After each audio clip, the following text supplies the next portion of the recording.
तसम्मबाट बन्ने लेटरहरुमा सबैभन्दा सुरुमा तपाईले लाइन तान्नुस् अनि यो बीचको भाग जुन छ यो बीचको भागलाई तपाईले टक्क सिधा लाइन तानेर यस्तो लाइन तान्दिनु भयो भने त बन्दछ। मिस्टेक चाहिँ कहाँ हुन्छ भन्दाखेरि यदि त बन्दाखेरि यो उँभो गयो भने मिस्टेक भयो है। यदि तपाईले यो भागलाई त्यस्तो उँभोबाट यस्तो गर्दिनु भयो भने मिस्टेक हो। फर्स्टको भाग कहिल्यै पनि यस्तो उँभो जाँदैन। यस्तो उँभो गयो भने मिस्टेक भयो। तसम्मबाट बन्ने कुनै पनि लेटरहरु सुरुमा यसरी उँभो जाँदैन। एउटा तसम्म तबाट त नै बन्यो, अर्को तबाट तपाईले सिधा लाइन तानेर यस्तो गर्दिनु भयो भने न बन्दछ।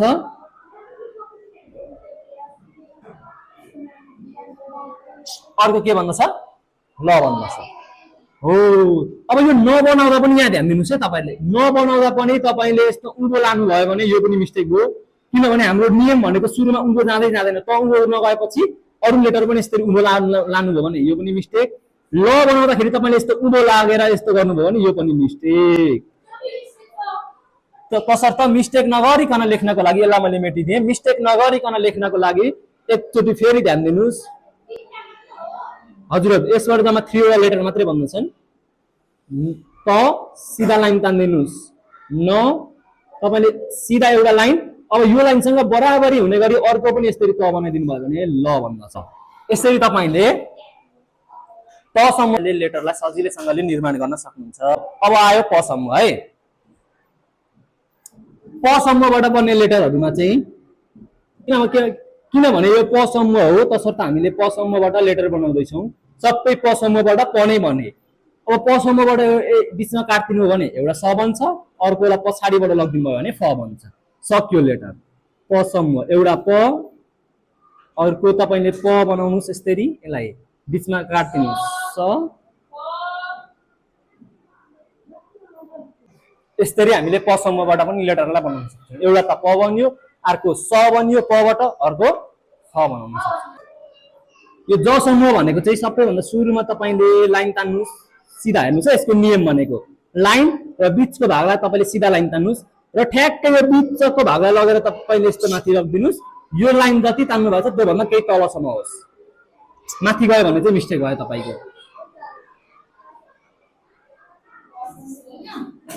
जसम्मबाट एउटा ज बन्छ, अर्को पनि ज नै बन्यो। यो ज लाई बीचमा यसरी काट्दिनु भयो भने ज्ञा बन्दछ। सक्यो।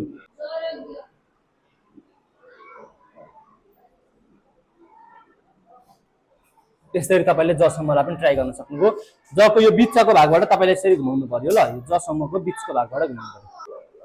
त्यो समूहको नाम हो उ समूह। कुन समूह? उ समूह। कसरी बन्दछ उ? उ पनि ठ्याक्कै यहाँ हेर्नुस् है। यो दुईटा भाग हुन्छ उको पनि। एउटा दुईटा यहाँ हेर्नुस् त। यो दुईटा भाग बराबरीको हुनु पर्यो। हामीले यसरी लाइन तान्दाखेरि यो दुईटा भाग चाहिँ बराबरीको। तपाईले उ बनाउँदा एउटा यस्तो गर्नुभयो, एउटा यस्तो गर्नुभयो भने मिस्टेक हो। किनभने यहाँ बराबरीको छैन। एउटा यस्तो गर्नुभयो, अर्को यस्तो गर्नुभयो भने यो पनि मिस्टेक भयो। बनाउनु पर्ने चाहिँ तपाईले यो दुईटा भाग बराबरीको हुने गरी यसरी बनाउनु भयो भने उ समूहबाट लेटरहरु बन्दछन्। अब हेर्नुस् है उ समूहबाट बन्ने लेटरहरुमा एउटा त उ नै बन्दछ है। यो दुईटा भाग बराबरीको बनाउनु पर्यो। अर्को उ समूहबाट अर्को उ बन्दछ है।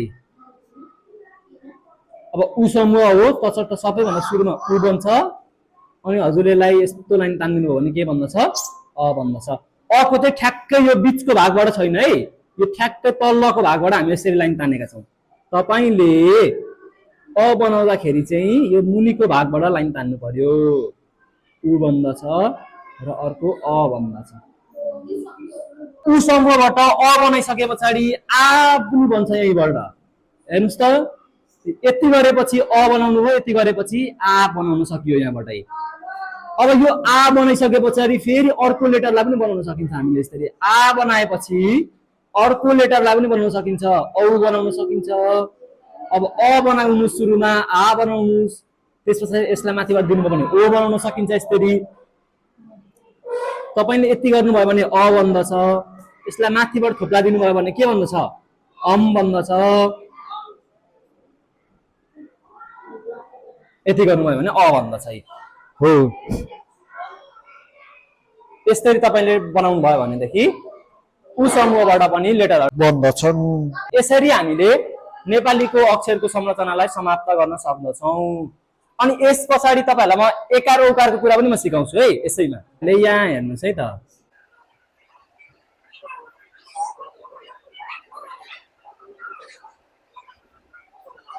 दुईटा कुरा एकचोटी ध्यान दिनुस् है तपाईहरुले। एउटा तपाईले हेर्नुस् है, एउटा अर्को, एउटा तपाईले का देख्नु भएको छ हो, एउटा का, अर्को भनेको चाहिँ तपाईले पछाडीबाट तपाईले लाइन तानेको देख्नु भएको छ। मतलब यहाँबाट म एउटा रसो बनाउँदै छु, अर्को के बनाउँदै छु, दीर्घ बनाउँछु म। हेर्नुस् है, रसो बनाउँदा कसरी बन्छ भन्ने कुरा, रसोलाई तपाईले बनाउँदाखेरि अगाडि लानुस्। जब तपाईले नेपालीबाट रसो र दीर्घको कुरा आउँछ तपाईले अगाडि भन्ने कुरा बुझ्ने इ, किनभने यसलाई अगाडि लानुस्, यसैलाई यहाँबाट यति गर्दिनुस्, यसलाई अगाडि लानुस्, यसैलाई यहाँबाट लगेर जोड्दिनुस्। जब तपाईलाई नेपालीको रसो र दीर्घको कुरा आउँछ तपाईले बुझ्ने भनेको अगाडि हो क्या, अगाडि लानुस्, यसलाई यहाँ लगेर जोड्दिनुस्।